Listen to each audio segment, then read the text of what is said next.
Hello, everyone. Good afternoon and welcome. We're going to wait just a couple moments here. We just opened up the webinar, so we're going to wait just a couple moments here to allow everyone to filter in. So we'll get started in a minute or two. Thank you very much.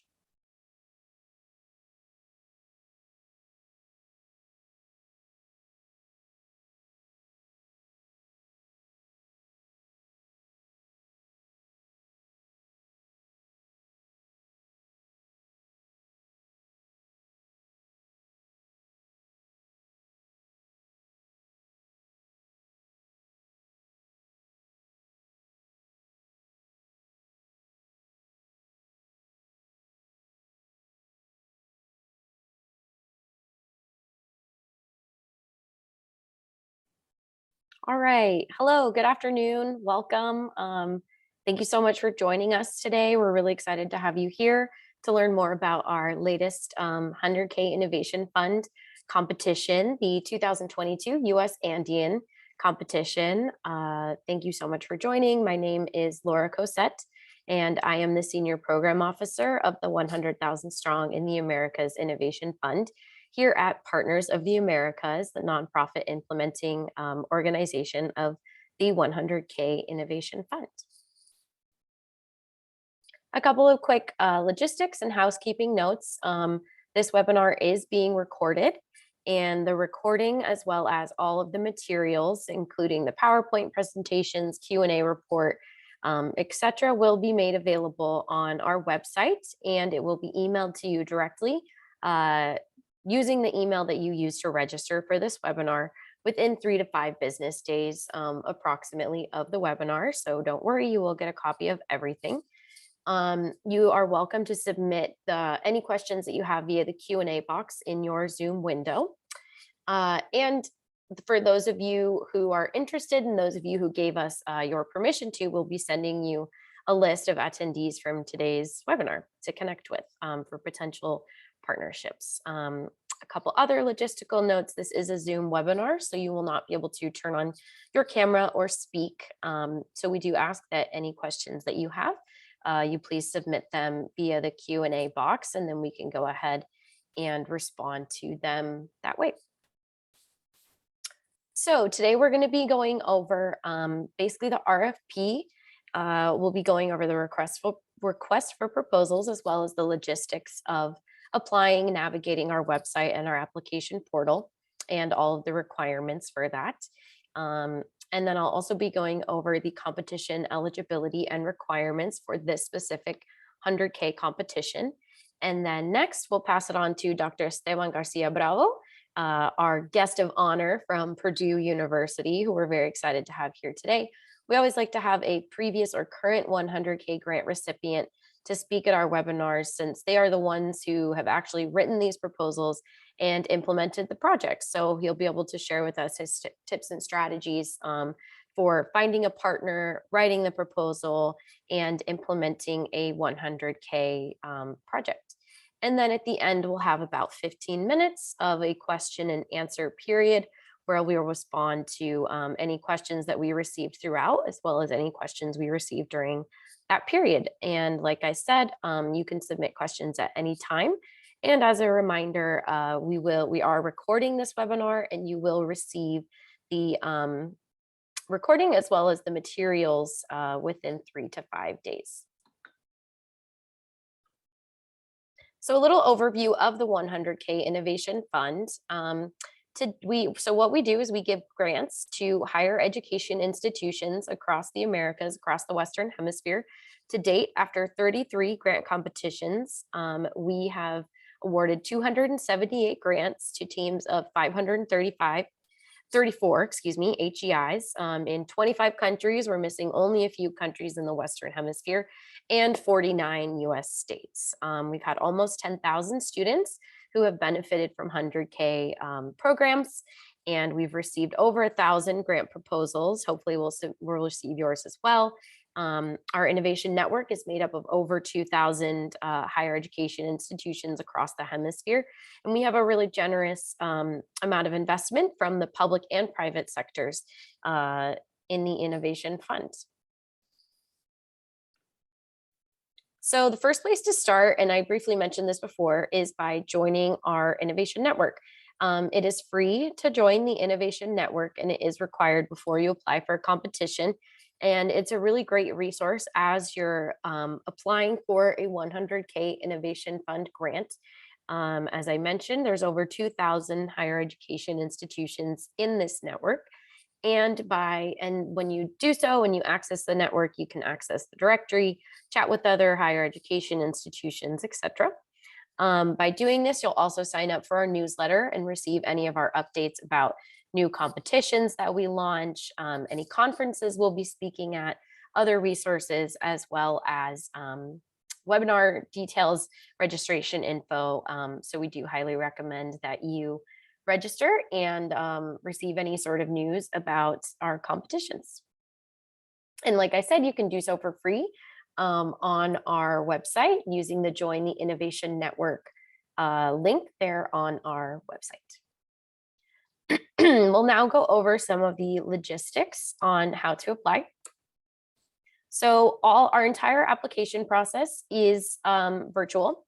It is all online. So the first step is to visit our application portal, which is available on our website. From there, you'll need to create a profile or log into your existing account if you have already applied for a 100K Innovation Fund grant or are currently implementing a grant. You only need one profile per proposal, so you don't need everybody involved in the project to create a profile, just whoever will be submitting the proposal. You'll just need to provide some basic information about yourself and about your institution. And an important note, whichever email you list here in the profile is the email that we will use to communicate with you. So to update you on the status of your proposal, any competition updates, timeline updates, things of that sort. And it's the only the only email address that can be used to access your account. So make sure this is an email that's checked frequently and an email that you'll be able to, perhaps, sometimes we have people use a general email so that multiple people can access it, for example. So make sure that that email is checked frequently and that you will be able to access it via that. There are then 2 required tasks that you need to complete once you're in the portal. The first is the application form, and the second is the partner information request. For the application form itself, this is the form you fill in the portal. We ask for various pieces of information here that we kind of pull out separately. So this is a summary of that information that you're going to need. So make sure that you have that when you go in to submit your proposal. This is separate from the proposal, or from the application materials themselves. So just make sure that you have all this information ready when it is time for you to apply. In terms of the proposal content itself, these components are uploaded as document uploads. So the first is the technical narrative, which is uploaded as a PDF. This contains all the, the bulk of your proposal, the cover page, table of contents, executive summary, program description, sustainability plan, institutional capacity, challenges and opportunities for growth, and your M&E plan, as well as your budget summary, which will be an Excel sheet. We do have a template that we provide for that, the budget narrative, letters of support, so on and so forth. And please note that we do require that all application materials be submitted in English, and this is because not all of our proposal reviewers speak Spanish. So unfortunately, we have had cases where something is considered ineligible or not evaluated or given a score of a 0 because the reviewers can't read it. So do make sure that all of your materials are submitted in English, including your letters of support. I'll go over this a little bit later as well, but to learn more about these components, our advice on writing those sections, the evaluation criteria, etc., We'll be hosting separate webinars in late June to go into much more detail about these components. And we also have a ton of details available on our website, should you be interested in learning more about that. The second necessary task is requesting the information from your partner institutions. So this is basically so that we have the same information from your profile on your partner. The way that this works is that you send a request to someone at your partner institution, and then they need to complete it. So make sure that you do this at least 1 week before the deadline, because we do need to make sure that that's completed before you submit the application. You're going to be in for a nasty surprise if you log in the day that it's due and you see this and your partner doesn't respond in time. So make sure that you do this beforehand. You can create your profile at any time. You can create it right now, start your application right now. So you have plenty of time to be able to do this. And as I mentioned, if you have any more questions about the proposal components and our guidelines and advice on writing your proposal, feel free to visit our website. We have multiple sources of information. And then we do have our upcoming webinars, and make sure to join the innovation network that I mentioned before in order to get the registration details on that. We'll now be going over this specific Innovation Fund competition. For those of you who've maybe attended our webinars before or are already aware of 100K, you know that for each competition, there are specific eligibility and requirements. So we'll be going over those for this competition. Firstly, we'd like to extend our deep gratitude to CAF Development Bank of Latin America, Colombia's Ministry of Science, Technology, and Innovation, or MinCiencias, and the Bureau of Western Hemisphere Affairs at the U.S. Department of State for their generous support of this competition and in making it possible. First, we would like to draw your attention to the fact that if you have previously downloaded a version of the request for proposals, we have uploaded a new version, a revised version of the request for proposals to our website as of today. And this revised version contains new student requirements for US Columbia programs. There are no other changes. However, we do still, advise that you make sure that you download this revised version so that you're working off of the most updated and up-to-date version of the document. So please make sure to download this new revised version. We'll also make a note of this in our follow-up email. We'll be putting it on the website, and we'll be sending out a message to the Innovation Network to let you all know about these changes. The eligible countries for this competition are the United States, Colombia, Peru, Ecuador, and Bolivia. Eligible institutions are all higher education institutions located and legally registered in the United States, Colombia, Peru, Ecuador, and Bolivia. So this includes any post-secondary institution that awards credits to students.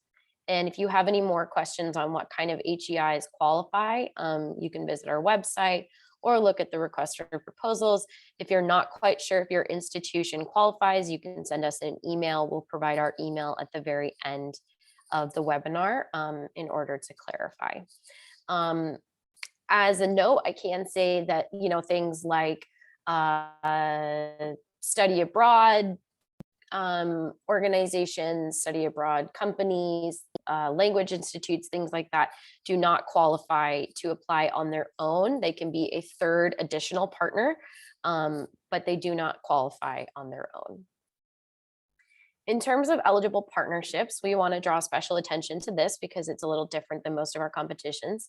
So for this competition, you can propose a program between the US and Colombia that must include at least one US HEI and at least one Colombian HEI, or a program between the US, Peru, Ecuador, and or Bolivia.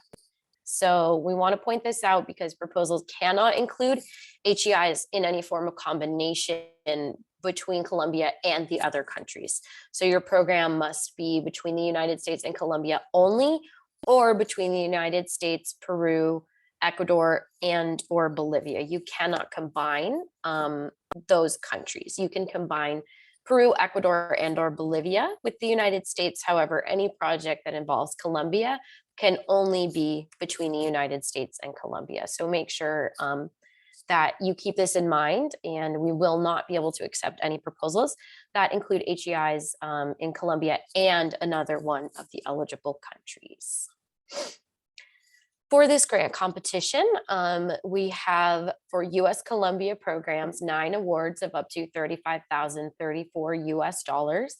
And for US Peru, Ecuador, and or Bolivia programs, we have 9 awards of up to $36,100 US. So basically the first step you want to do is figure out, am I partnering with Colombia or am I partnering with one of the other Andean countries? And then work backwards from there for your budget and for figuring out your program. We do like to see budgets that request the full amount. There's no reason to request less than that full amount.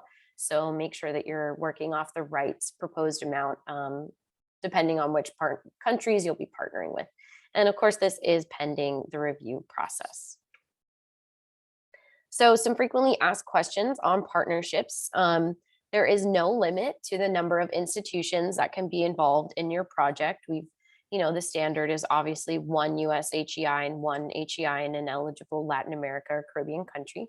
However, we've had up to 15 HEIs. So we do welcome the more the merrier, and we're happy to receive proposals with more than 2 HEIs. The application can be submitted either by the US HEI or the Andean HEI. So just note though that whoever submits the application is the person who we will consider the prime, and the person that we will be communicating with, the person that will be responsible for executing the funds, the person who will sign the contract with.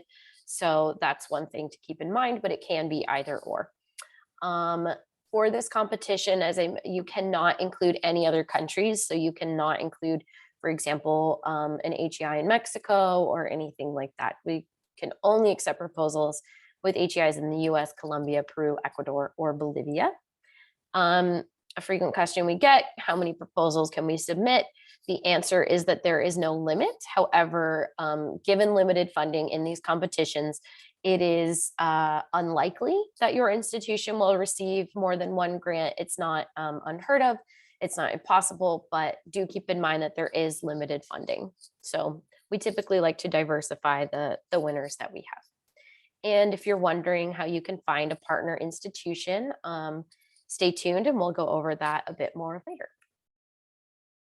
These are the eligible thematic areas. And again, we want to point out that they are different if you are proposing a program between the US and Colombia or between the US, Peru, Ecuador, and or Bolivia. Some of the themes are the same, for example, WASH, STEM, etc. But do note that there are some differences. And so make sure that whichever countries you want to partner with or that your proposal is involved with, that it meets these criteria between the countries.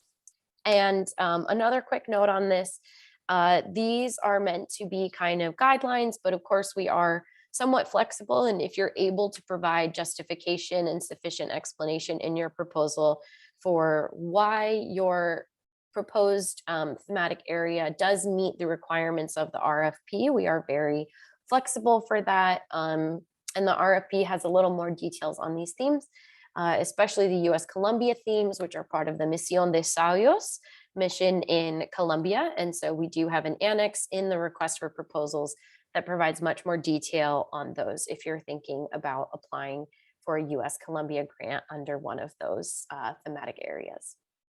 Some additional requirements and considerations for this competition. It's very important to note that for all 100K programs, in-person student mobility is required. It's mandatory. So at this time, we are not accepting any applications that are 100% virtual. Of course, we would love to see hybrid, especially given COVID. We know that this continues to be a challenge. Sometimes it's very difficult. So we do look for and appreciate hybrids. A lot of people use COIL courses and things like that. So of course we are looking for both physical and virtual, but it's very important to note that there has to be student mobility, in-person student mobility in at least one direction. So what does that mean? We prefer bi-directional mobility, which means US to your partner Latin American country and Latin American country to the partner US institution. However, this is not required. So we do accept proposals with only unilateral mobility. However, we do require bi-directional. There is no minimum or maximum number of students, though there is a slight preference for a higher number of students. And there is no minimum or maximum duration of the study abroad. So there's no, it can be a couple days, it can be a couple weeks, it can be a couple months, but there is no requirements with regards to that. Some more requirements. Students can be at any level of post-secondary education, that is to say undergraduate, graduate, or doctoral, but they must be at the post-secondary level. They cannot be in high school or elementary school or middle school at all, even if you do have participants who are at the post-secondary level of education. You can't have additional students that aren't at post-secondary level. They must be enrolled in a higher education institution. Please note that students also must receive some level of academic credit from their home institution. And this can take many different forms. And we do give you a chance, to explain this in your application form. The point of 100K programs is to make study abroad more accessible to students. And a big part of that can be making sure that they're receiving credit for it. And so we do need to see that. We also will give special consideration to proposals that focus on and try to benefit underserved, non-traditional, and or diverse student populations. And just note that we do look for a recruitment strategy plan in your proposal if you do mention that you plan to target these groups. I can tell you that in the review process, we often have people who say, we plan to recruit underserved students, but they don't necessarily identify which group that is, how they plan to target them, how will they financially support them if need be, et cetera, et cetera. So make sure that if you're going to mention that, you then provide the necessary follow-up details. A really important note, so there are additional student requirements for US Columbia programs. We have an annex in the proposal, or excuse me, in the request for proposals. We have a section on what these requirements are, and know that this is only for US Columbia programs, but please do make sure if you're planning to partner with a Columbian university that you do meet these requirements. There are requirements for both US and Columbian students if you plan to propose a US Columbia program. So make sure to look at the RFP for those details. The competition timeline for this competition is, the application deadline, probably the most important thing to know, is August 28th, end of day, Eastern time. We plan to notify applicants of the status of their proposal in late November of this year, and we will be awarding the grant funds and doing the contracting process from November of this year to February of next year, and the period of performance will be February 2023 until May 2024. So I don't want to jinx it, but hopefully also this means that the pandemic won't be playing as big of a role, knocking on wood. And these dates, of course, are subject to change. And if there are any major changes in this timeline, we will let you know by sending a message to the Innovation Network and by sending any messages to the email you use in your profile. And again, if you're looking for any of this information that we covered today, the best document to look at is the request for proposals, which is available on our website. Please make sure that you've downloaded the new version, which is available on our website now. And that is it for me. So I will now pass it off to Dr. Esteban Garcia Bravo from Purdue University, who was a recipient in our last competition sponsored by MinCiencias. and he's successfully implemented his 100K program, and he'll have a lot of great insight to share with us. So Esteban, take it away. Hello, everyone, and thank you, Laura, for inviting me, and thanks for everyone for being here. I'm very excited because, when I first saw the 100K Strong in the Americas, it seemed, the process can be overwhelming when you first, get all the information. So now looking back and thinking, yeah, coming to these webinars is really useful because it gives you good tips on really what the reviewers are going to be looking. So I'm going to share my screen here, just a second. And I'm going to talk about the projects that I proposed. I actually did propose 2 projects with 2 different higher education institutions in Colombia, and they both got selected. And the competition that I applied for was Nexo Global Innovation Competition for Creative and Cultural Industries. And I think that as it has diversified more and there's more disciplines now, I think that you need to think about like your area of expertise. For me, it was relatively easy because I already had some research on this field that allowed me to have a more solid proposal or proposals. So as Laura was saying, partnering with more than one institution, this is the case for both of our proposals. One was with Universidad de Antioquia, and also through Universidad de Antioquia with ITM in Medellin. And for this project, I was the PI. So that's why we have that order of, when you're thinking about applying, you need to think about, okay, who is going to be the PI? You are interacting with other universities. So the question there is, who is going to be the host university, even though the exchange is going to come the other way. So for example, in Open Studio, I was the PI.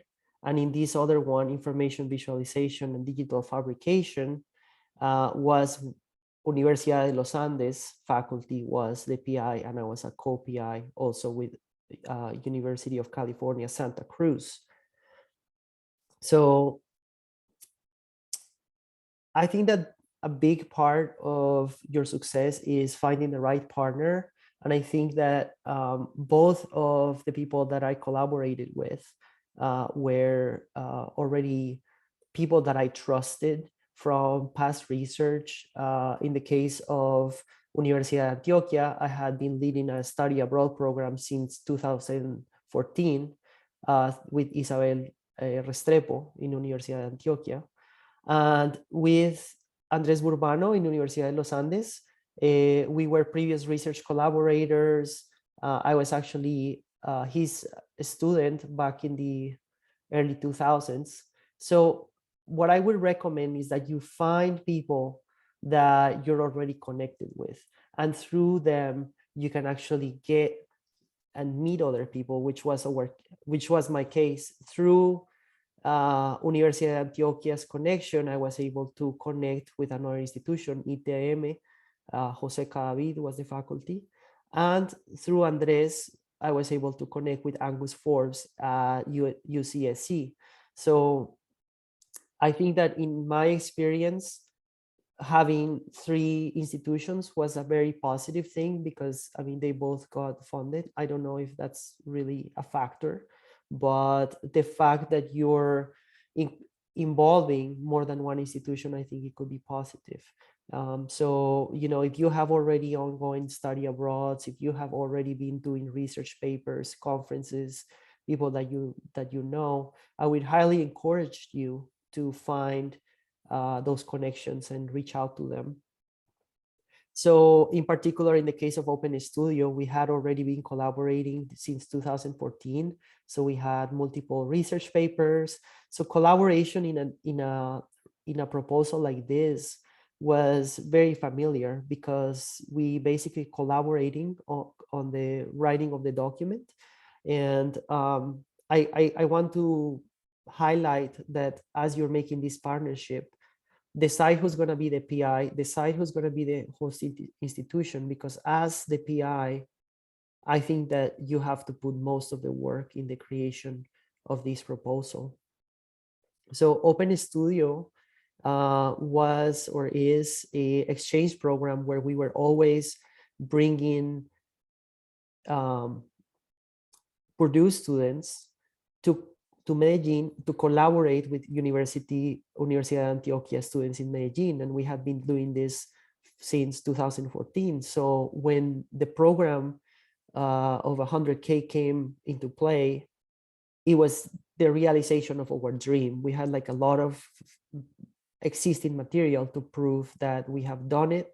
Now we have to do it. We want to do it the other way. We want to continue our study abroad program, but at the same time, we also want to be able to bring Colombian students to the US, which was something that we have always dreamed of, but it was very hard to do because of visa limitations and because of the cost associated with it. So partners really allowed us to create this exchange in reverse, almost like bringing the Colombian students to the US.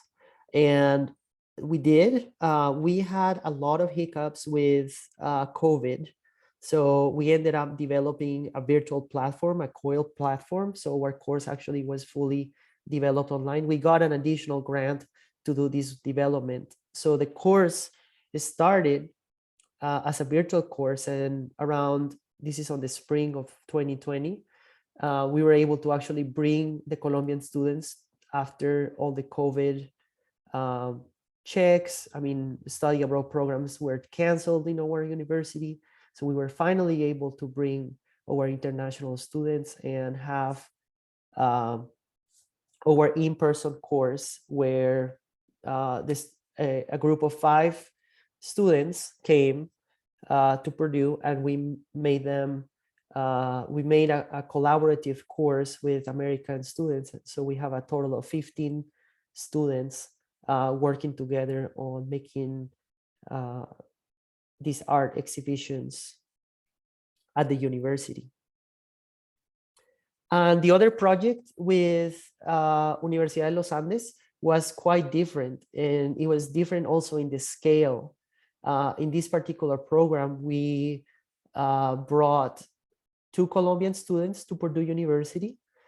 2 Colombian students also went to University of California in Santa Cruz. And from our end, we had 1 Purdue student did a virtual exchange with the Universidad de los Andes faculty. So our Purdue student, for example, in this case, was not able to go to Bogota, which was our original plan. We had to be very flexible. But the resulting project was very exciting. The student that worked virtually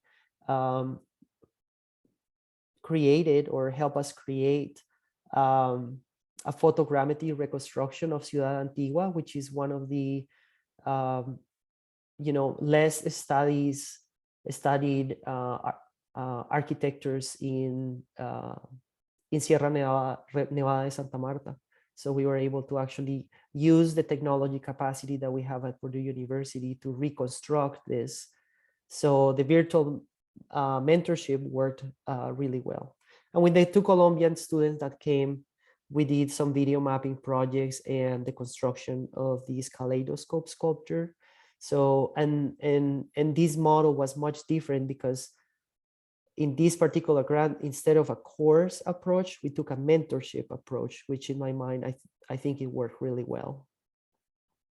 So as you're working on the proposal development, I've talked a little bit about this. You need to think about what is it that they're going to learn from this experience, and most importantly, how are you going to deliver this content? Are you going to mentor these students that come to university, or are you going to create some sort of traditional course that your students are going to attend to? I think that these are all possibilities, and I think that your program will be very different in the way that you will teach.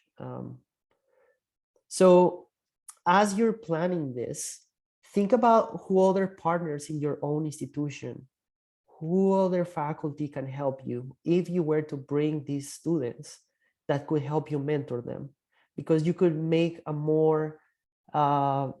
stronger case of an intercultural exposure if you're making your students interact with other teachers other than you, with other backgrounds.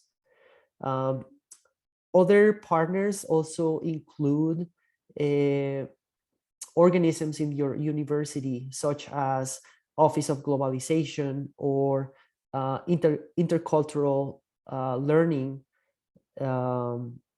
offices that you may have. For example, in our university, we have an international programs office that has done extensive research on how to measure intercultural learning. So a lot of the objectives that I incorporated into my proposal were actually from intercultural learning competencies. So it was easier to map those into the monitoring and evaluation plan, which I'm going to get in shortly. So in this proposal development stage, I think that I already talked about this. Define who's going to be the PI or co-PI, which one is the host institution, because the institution that is the host institution will receive the funds. So for example, in the case of Open Studio, Purdue received the funds and we distributed it to the students. If it's the other way around, for example, Universidad de los Andes received the funds, they gave the funds to the students. So you need to think about, because that routing of the funds shapes also your proposal. So define clear measurable goals is a little bit what I was talking about, and I'm going to show you some examples of my proposal as well. These goals could be really from existing intercultural learning competencies. And I think that you can make your program much more solid if you have concrete ways of measuring those goals. And this will also play very nicely with the monitoring and evaluation, because you'll see on a table, there's a template for that. You can even have like some high level goals, but then you break them down into the different steps that you need to get to that goal. So for example, I'm going to go in here, and is everybody able to see my my screen right now? Yes. Okay, great. So for example, here we have a goal: facilitate the mobility of Universidad de Antioquia and Instituto Técnico Metropolitano students and scholars to the United States. So as you can see, this is a kind of like a high level goal, but in the monitoring and evaluation, you can have also, okay, how are you going to more concretely reach those goals? So I think that if anything, this monitoring and evaluation template helps you define your objectives in a much more concrete way. Because think of high level and then break them down into how you're going to get there. For example, if we want to facilitate mobility of students and faculty, then we can show how we are going to get there. Improving existing student mobility is goal number 2. Goal number 3, facilitate capacity building and collaboration between students. So I think that having concrete goals is something that makes it very easy for the people that are evaluating to see if you have like a sound plan. Now, something that you should be working with your university is the liaison for international scholars and students. Like, you need to find out how much does it cost to bring a student to your university from both sides, so that way you can create your budget. In our particular case, we have a Columbia Purdue Institute that helped us figuring out housing, insurance, and basically gave us a number that we should meet. And that way, with that budget, we were able to calculate how many students can we bring. So I think that in this part, you need to associate with institutions inside your university that may help you figuring out the housing, because I think it's a little bit outside of our comfort zone as educators to also have to worry about figuring out all these, how we're going to deal with the housing. And you can certainly not leave this open to the students. I think that they want to see a concrete plan on how are you going to house your students. Now, monitoring and evaluation, I think that one thing that we added there is to think of pre and post tests to evaluate intercultural learning. So if you're going to claim that you're improving, for example, intercultural awareness, then make sure that within your program, you're using tests to evaluate this. Make your monitoring and evaluation a much more stronger program. And okay, so these are just like some regular tips. Just use the template, write a compelling narrative. I am not a native speaker, native English speaker, so I always get like an editor revise all the grammar, and also like that is something enjoyable to read. Designing clear objectives, I think that I have emphasized that a lot. Create a very detailed timeline and how do you visualize this happening. Definitely, if you're thinking about applying to this, talk to your department head, talk to deans and Office of Globalization, because I'm not sure if in this particular competition, Laura, but like we're supposed to also get some matching funds from the universities, right? Correct. And I can go over that. We got another question about that, so I'll go over that a little more. So the matching funds could be used for paying faculty salary. But for example, in our particular case, like we got our department and also our college to give us money to pay for students paying for the visa fees, for example. So we found ways that like, okay, we got them really excited about how important our program is, how important it is for your college. Like, I think intercultural learning is huge now. So you can get people excited to give you letters of support that you should be asking for them as early as possible. And then sustainability. I think that what they want to know is how will you be able to continue this program after you have you've got this grant. So I think that you really need to think, this is a very important point. How do you foresee that sustainability moving forward after?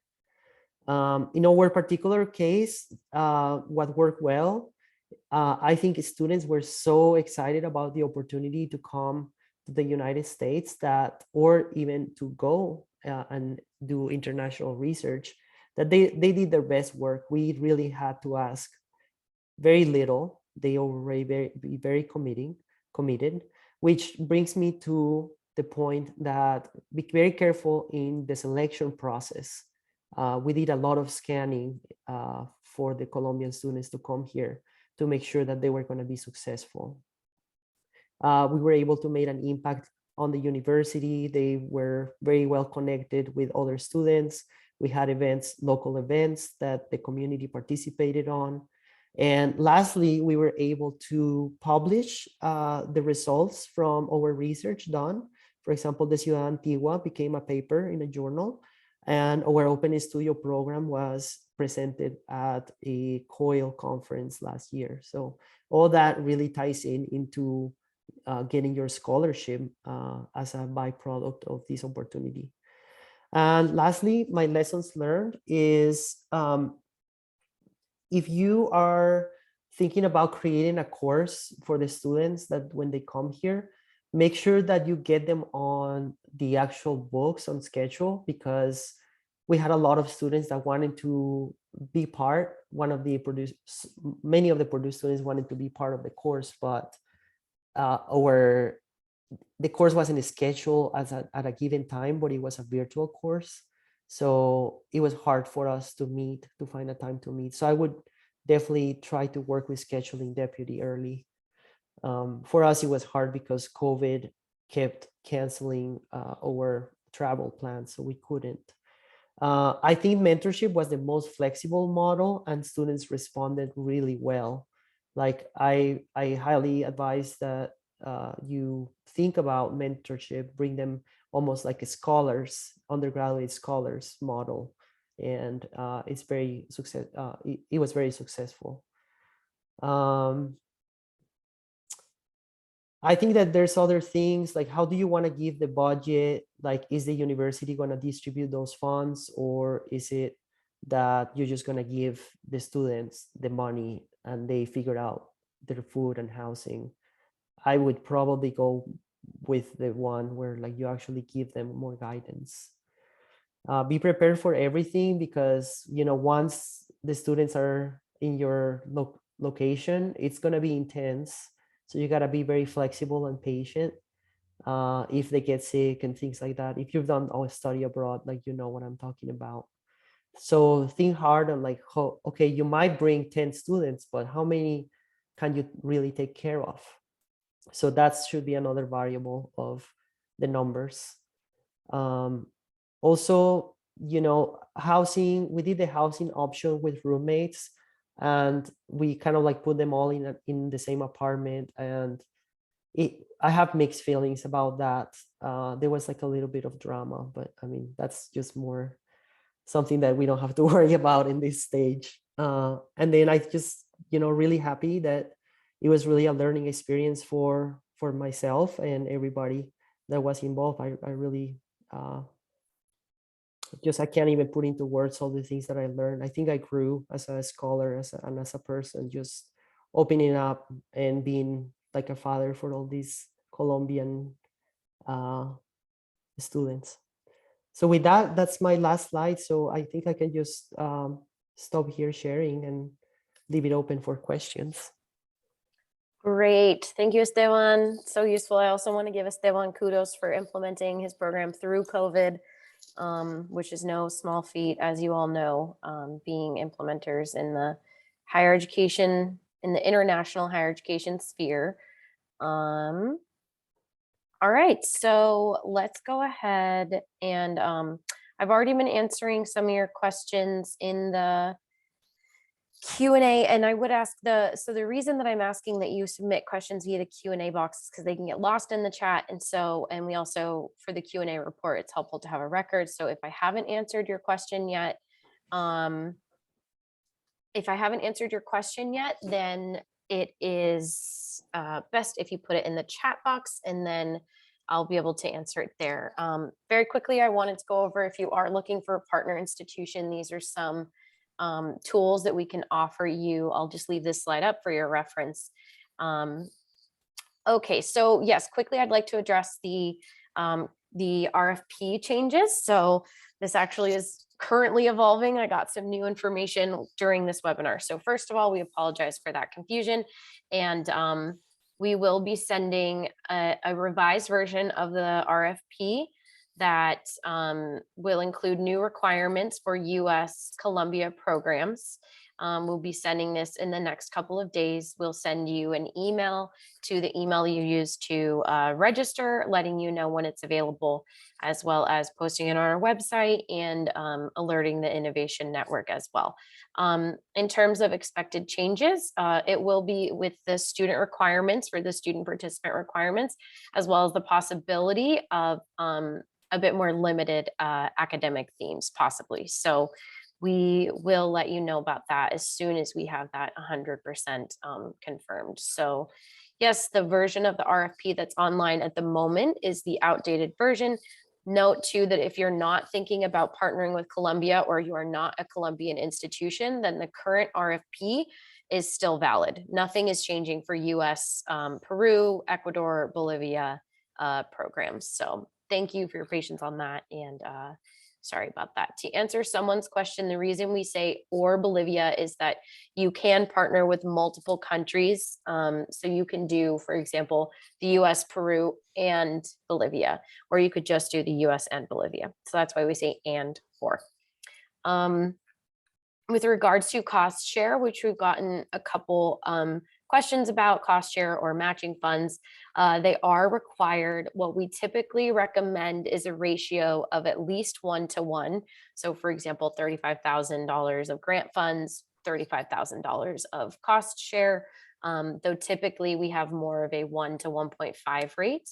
Note that these matching funds can be from every institution that's involved. So your institution, your partner institution, any organizations that you're also partnering with who are donating funds or providing any sort of cost share. We recommend that you check out our website to learn more about that. I can provide the link and attend our next webinars that will have more information on that. Esteban, there's a question for you, so I'll let you go ahead and answer that if you don't mind. How did the mentoring program work? Okay, yes. So the mentoring program was it was very open. You know, I met with some faculty in my department and I asked them, hey, like I have a student coming interested on your area of research. And I did it a little bit as if they were like graduate students. So I asked them to meet once weekly. But, you know, sometimes they would, if they had like, I mean, I asked them to create a project during the time that they were here. The mentors were not paid in our case. You can do that actually, like you can do it through a cost share. So you could potentially tell and put the mentors some percentage of their salary into the cost share, and that's how. But it wasn't like the motivation for the people that helped me. I hope that answered my question, but it would be almost like how you would mentor a graduate student. And actually another thing that we did is we told them what other courses and what other things would you like to learn. This university has a lot of different courses that you can take. You're not allowed to take courses in the university, but you can audit. So they were able to like join other, we got permission from the instructors to be able to join. They wouldn't have a grade, but they were also attending to other classes. Great. Thanks, Esteban. Thank you. All right, we're still opening up the Q&A here. I do want to mention that any questions that we don't get to today will be answered in a Q&A report, a question and answer report that we will send to you and make available on the website. So to respond, we've gotten another couple questions about allowable costs and what the grant funds can be used for. We are pretty flexible with this. There are, we do prefer, I did mention to someone that we do encourage grant funds to be used to cover student travel costs. This is a very attractive part of a proposal. We do prefer to see grant funds going toward the student beneficiaries.